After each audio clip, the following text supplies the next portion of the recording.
तो मेरे प्यारे विद्यार्थियों, कक्षा 9 के प्यारे विद्यार्थियों, आप लोगों के सामने आज फिर से शब्द निर्माण भाग 2 का वीडियो लेकर मैं उपस्थित हूँ। इसके पहले जैसा कि शब्द निर्माण भाग 1 का वीडियो आपके पास पहुँच चुका है, आप उसका अवलोकन कर चुके होंगे।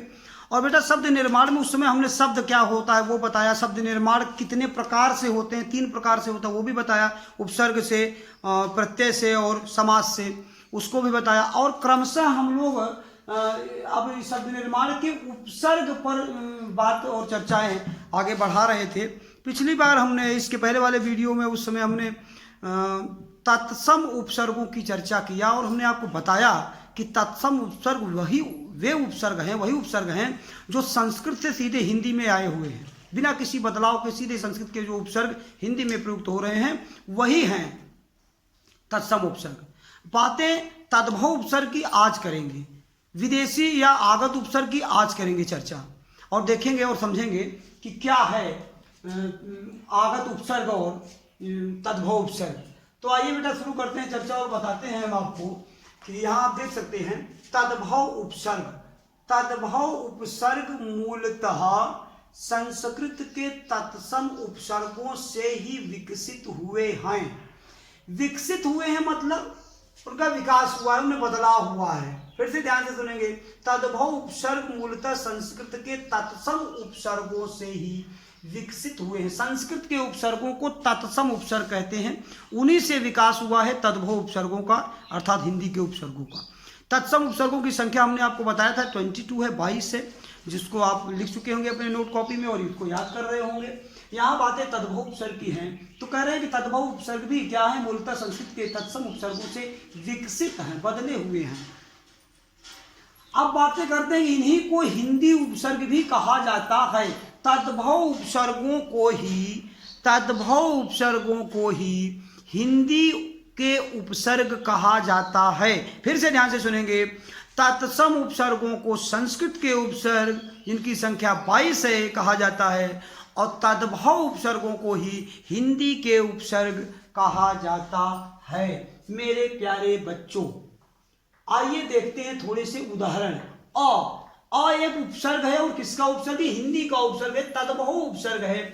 अ से क्या शब्द बना, छूत में अ लग गया तो अछूत हो गया, था में अ लग गया जुड़ गया तो अथाह हो गया। ये उन है, उन उपसर्ग है। उन और चास, चास में उन लगा 49, 60 में उन लगा 59, गुण में औ उपसर्ग जुड़ गया तो हो गया अवगुण। तार में, तार एक शब्द है, तार में औ उपसर्ग लग गया और हो गया अवतार। अन उपसर्ग है, पढ़ शब्द है, पढ़ में अन उपसर्ग लग गया हो गया अनपढ़।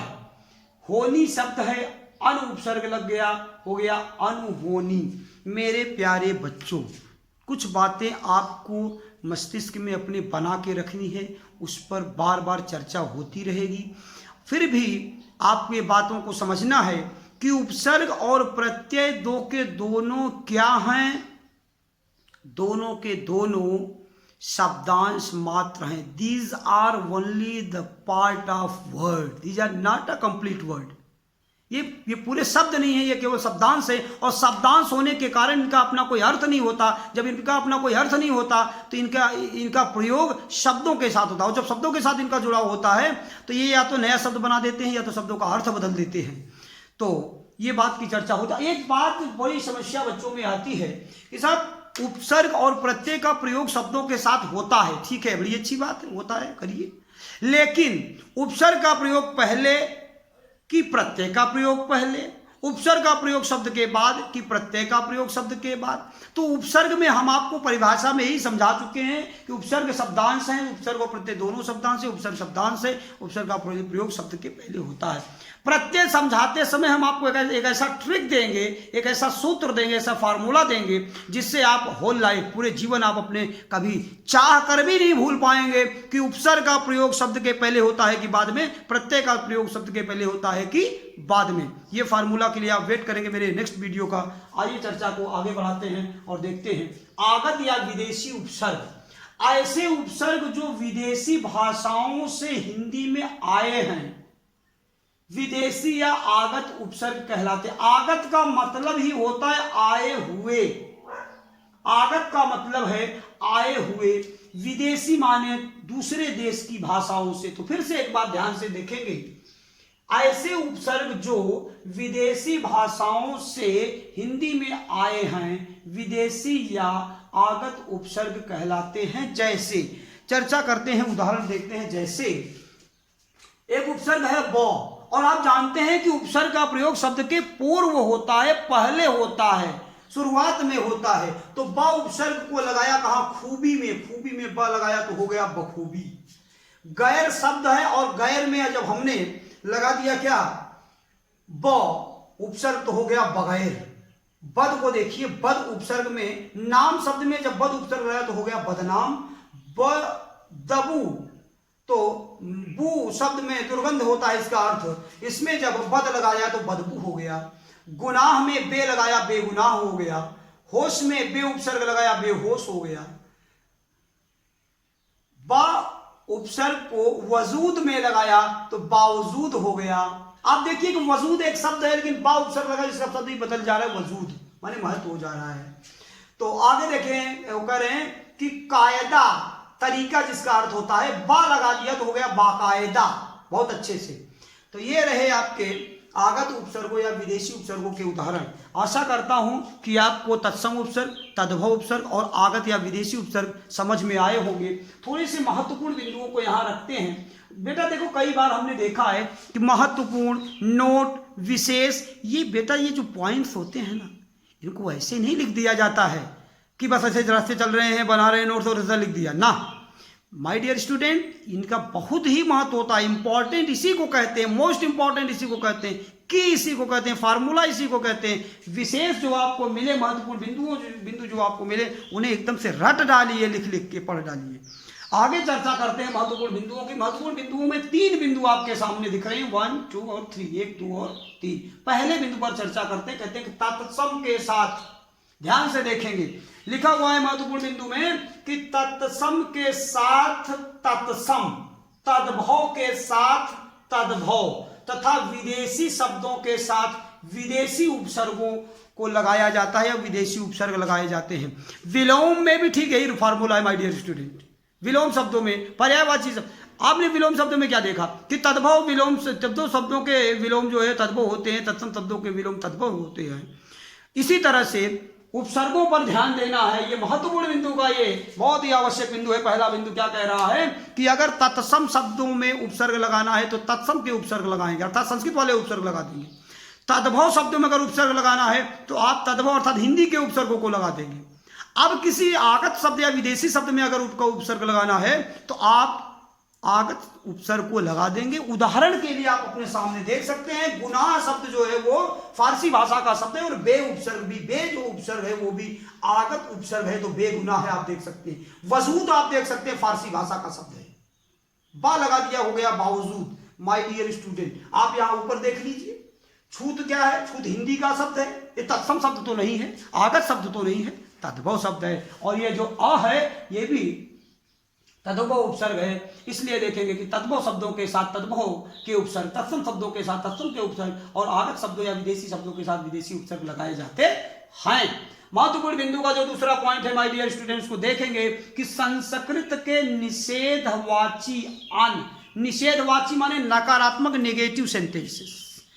तो कह रहे हैं कि संस्कृत के निषेधवाची या अन उपसर्ग का रूप हिंदी में अन के रूप में परिवर्तित हो जाता है, जैसे अनदेखा, अनजाना, अनसुनी आदि। माय डियर स्टूडेंट, यहां आपको बहुत ज्यादा सोचने की जरूरत नहीं है, ये सीधे सीधे बात ये कह रहा है कि अन जो संस्कृत का जो निषेधवाची अन उपसर्ग है वो हिंदी में भी अन के ही रूप में प्रयुक्त किया जाता है। तो ये अन है, आप इसको ध्यान से देखेंगे। आगे देखेंगे कि मतलब आप समझ पाए इस बात दूसरे वाले पॉइंट को कि नहीं समझ पाए? कोई बात नहीं, मैं फिर से समझाता हूं। माय डियर स्टूडेंट, मेरा ये कहना है मेरे प्यारे बच्चों, ये दूसरा पॉइंट कह रहा है कि अन उपसर्ग जो है वो संस्कृत के तत्सम उपसर्ग है, संस्कृत का। हिंदी में भी उसको उपसर्ग को अन के रूप में ही प्रयुक्त किया जाता है, अर्थात अन उपसर्ग का प्रयोग तत्सम और तद्भव दोनों रूपों में किया जाता है। Very good. Next third point की बात करते हैं। महत्वपूर्ण बिंदु का तीसरा पॉइंट कह रहा है एक उपसर्ग एक से अधिक अर्थों में प्रयुक्त हो सकता है। जैसे जैसे प्रयोग करते रहेंगे आपको इस ज्ञान की वृद्धि होती रहेगी। मेरे प्यारे बच्चों, आइए देखते हैं अभ्यास कार्य क्या है। अभ्यास का उपसर्ग की परिभाषा देते हुए 5 उदाहरण लिखिए। कोई भी बच्चा ये नहीं बोलेगा कि साहब ये आपने इसमें तो उदाहरण यहाँ पर आपने उपसर्ग की परिभाषा बताया नहीं, आपने पूछ लिया उपसर्ग की परिभाषा देते हुए 5 उदाहरण लिखिए। माय डियर स्टूडेंट, इसके पहले वाले वीडियो का आप अवलोकन करिए ना, इसके पहले वाले वीडियो का अवलोकन करिए, वहां पर लिखा हुआ है। आप इसका कर भी चुके होंगे, लेकिन फिर भी आपको ये पहला अभ्यास का उपसर्ग की परिभाषा देते हुए 5 उदाहरण लिखिए। दूसरा पॉइंट है तद्भव उपसर्ग को उदाहरण सहित स्पष्ट कीजिए। तद्भव उपसर्ग को उदाहरण सहित स्पष्ट कीजिए। आपको परिभाषा भी है, उदाहरण भी है। इन उदाहरणों को ध्यान रहे माय डियर स्टूडेंट, ये जो उदाहरण है आप इनका प्रयोग करेंगे तो ठीक है, अच्छी बात है, लेकिन इनके अलावा आपको उपसर्गों का प्रयोग करना है। ये बात आप जानते नहीं, इससे काम चलाने की जरूरत नहीं है, आप खुद परिश्रम करेंगे। इनको भी लिखिए, इसके बाद भी लिखिए। तीसरा जो अभ्यास कार्य है वो आगत या विदेशी उपसर्ग को उदाहरण से स्पष्ट कीजिए। आगत या विदेशी उपसर्ग की परिभाषा भी है, इसके उदाहरण भी हैं। ब, बद, बा, बे के अलावा भी आप और उपसर्गों का प्रयोग, उनसे बने शब्दों का प्रयोग कर सकते हैं। इन्हीं उपसर्गों का अगर आपको प्रयोग करना है तो इनके नए शब्दों को आप यहां पर लिखेंगे मेरे प्यारे बच्चों। चौथा अभ्यास कार्य क्या कह रहा है, निम्न शब्दों से उपसर्ग व मूल शब्द अलग कीजिए। एक नया प्रयोग आपके लिए मेरे प्यारे बच्चों। संवेदना शब्द है, संवेदना, अत्यंत, अध्यक्ष, आमरण, सफल, सुयोग। प्यारे बच्चों, इन शब्दों से आपको उपसर्ग और मूल शब्द अलग करने हैं। एक शब्द पर मैं चर्चा कर दे रहा हूं, बाकी की आप देख लेंगे। अध्यक्ष शब्द में कौन सा उपसर्ग है, आदि उपसर्ग है। किसी भी तरह का कोई डाउट मेरे प्यारे बच्चों को नहीं होना चाहिए। अध्यक्ष शब्द में आदि उपसर्ग है, अक्ष शब्द है, तो ये आपको आदि के लिए, अध्यक्ष के लिए हमने बता दिया आदि उपसर्ग है। बाकी में आप उपसर्ग और मूल शब्दों को आप अलग करेंगे और सब लिखेंगे। इसका भी मूल शब्द यहाँ पर आपको लिखना है, मैंने उपसर्ग को अलग कर दिया। मेरे प्यारे बच्चों, 5वें अभ्यास कार्य पर चर्चा करते हैं। 5वां अभ्यास कार्य कहता है कि नी, पर, सु, अध, दु, बिन, भर, चौ। ये जो आपके तद्भव उपसर्गों के उपसर्ग हैं, इनसे आप तथा खुश, ना, गैर, ला, हम, हर, कम, दर, सर, ये जो आपके आगत या विदेशी उपसर्गों के उपसर्ग हैं, इन दोनों, इन सभी नीर, फिर से सुनिए, नी, पर, सु, अध, दु, बिन, भर, चौ, खुश, ना, गैर, ला, हम, हर, कम, दर, सर आदि उपसर्गों से 2-2 शब्द बनाइए। कोई किसी बच्चे से 3 शब्द बन जाता है तो अपराध नहीं हो जाएगा। 4 शब्द बनाइए आप, कोई दिक्कत नहीं, 2 से कम नहीं होने चाहिए। इन सभी उपसर्गों से आप 2-2, 4-4 शब्द बनाइए और अभ्यास करिए। प्यारे बच्चों, आशा करता हूं आपको ये शब्द निर्माण का दूसरा वीडियो जो उपसर्ग आपको आज खत्म होता है, 2 वीडियो में आपने हम लोगों ने उपसर्ग देखा, अगले वीडियो में हम प्रत्यय को देखेंगे, प्रत्यय पर चर्चा करेंगे। आशा करता हूं कि पूरा वीडियो आपको बहुत अच्छे से समझ में आया होगा। कहीं पर अगर मेरी स्पीड बड़ी हो, लंबी ज़्यादा हो जाती है तो आप पॉज करिए, फिर से सुनिए, बार बार वीडियो को सुनिए। वीडियो आपके पास है, आप इसको रिवाइज कर सकते हैं बार बार। तो आशा करता हूँ आपने इस अध्ययन सामग्री को बहुत अच्छे से सुना होगा। खूब इसका अध्ययन करिएगा, अपनी अभ्यास कॉपी में पूरे मैटर को लिखिएगा और ये जो आपको अभ्यास कर दिए गए इनको भी पूरा करिएगा। डेली का काम डेली, पर डे का काम पर डे, रोज का काम रोज करना है मेरे प्यारे बच्चों। यही सबसे अच्छे विद्यार्थी की पहचान है। अगर आप जानना चाहते हो कि अच्छा विद्यार्थी किसे कहते हैं, तो मैं बता रहा हूँ कि अच्छा विद्यार्थी उसे कहते हैं जो अपने पर डे का काम पर डे करता है, रोज का काम रोज खत्म कर लेता है, फिनिश कर लेता है, अभ्यास कर लेता है, वही अच्छा विद्यार्थी। आशा करता हूँ आप सब अच्छे विद्यार्थी होंगे। आज के लिए इतना ही, मिलते हैं अगले वीडियो में, तब तक के लिए धन्यवाद।